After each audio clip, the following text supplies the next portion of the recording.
Welcome to the Talk podcast with ideas strategist Linda Reed-Enever.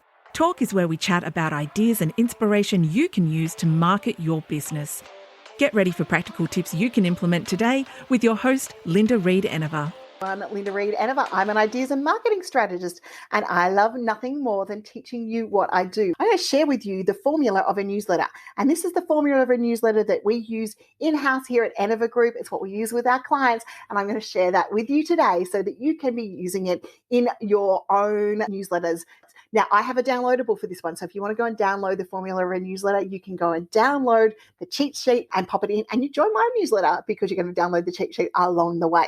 Okay, so when we start our newsletter campaign, we do want to make sure that we have got our ducks in a row and we've got our pieces together. So the first thing we're going to have in our newsletter, or the first thing you see, is you've got to choose a mailing platform. We use MailerLite in-house now.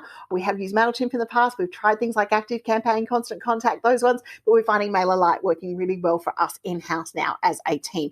I've included a handy little MailerLite link to get you started, and it does give you a little bonus credit to get underway with them, which is great. So then once you've selected that, you've got to set your list together. So the list is the next component. So who are you sending to? Now that list has to be an opted-in newsletter list, okay? You can't just send to people you've loaded from LinkedIn or people you've loaded from Facebook. People have had to opt in to a newsletter list. You've got to have the right permissions to be able to email someone. So they might have opted in at your checkout, they might have opted in on your website, they might have enrolled in a course, or they might have downloaded a freebie from a lead magnet and jumped in that way. But make sure that you do show that you have opt-in permission, because otherwise you can lose your whole list and no one wants to do all of that. So then we want to make sure that we've grouped and we've segmented that list to make sure that we're talking to the right people. So, like I was just saying here, in-house, we have the Enever Group newsletter, which goes out to the whole group of everyone who's opted in for group updates. But then we have specific base ones for like the Course Creators Circle, for business, for Clive stuff, for my stuff, so that people can get the tips and that they're wanting from the group and get segmented tips, and they can opt in or they can opt out. And then obviously we have course-based lists and course-based stuff that goes through to our students that are registered in those courses.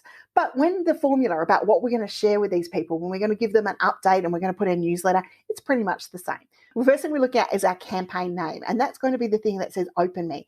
Now, it could be a summary, and we might actually do that towards the end of the newsletter campaign, but it's normally going to cover the topic and what are we going to be looking at.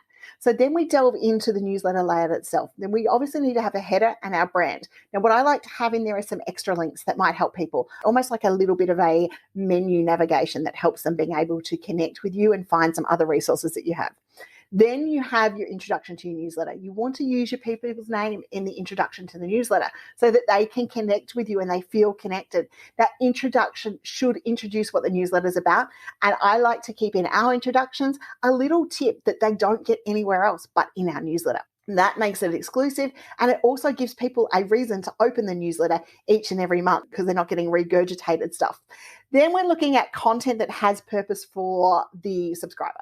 So maybe some how-to articles that's relevant to them, maybe some product maintenance and advice, maybe an infographic using tools like Canva to be able to create a fun graphic, maybe a couple of videos that you have out there on YouTube that might be relevant to the topic that you're putting this month, a blog post roundup, and using MailerLite. It's really cool. You can do that via RSS feed, maybe some products that might be useful to them as well.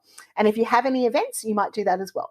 Some handy things about, especially if you've got a very customer-based or student-based newsletter, is to maybe focus on a student or focus on a client along the way and show some highlights and some wins for those people. Then you can pop in maybe special coupon codes just for your newsletter subscribers, or you can mention a new product launch, or you can give them early access to something as well, which is really good from there.